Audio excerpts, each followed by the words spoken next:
Joshua chapter 4, Holman Christian Standard Bible. After the entire nation had finished crossing the Jordan, the Lord spoke to Joshua, "Choose 12 men from the people, one man from each tribe, and command them, take 12 stones from this place in the middle of the Jordan where the priests are standing, carry them with you, and set them down at the place where you spend the night." So Joshua summoned the 12 men he selected from the Israelites, one man from each tribe, and said to them, "Go across to the ark of the Lord your God, in the middle of the tribe, in the middle of the Jordan.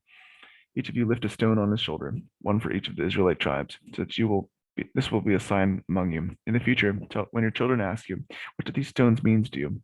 You should tell them, the waters of the Jordan were cut off in front of the ark of the Lord's covenant. When it crossed the Jordan's waters were cut off. Therefore, these stones will always be a memorial for the Israelites. The Israelites did just as Joshua had commanded them. The 12 men took stones from the middle of the Jordan, one for each of the Israelite tribes, just as the Lord had told Joshua.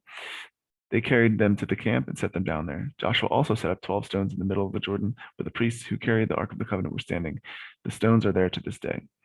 The priests carrying the ark continued standing in the middle of the Jordan until everything was completed that the Lord had commanded Joshua to tell the people.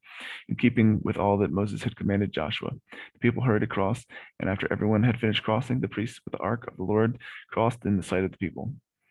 The Reubenites, Gadites, and the other tribe of Manasseh went in battle formation in front of the Israelites, as Moses had instructed them. About 40,000 equipped for war crossed the plains of Jericho in the Lord's presence.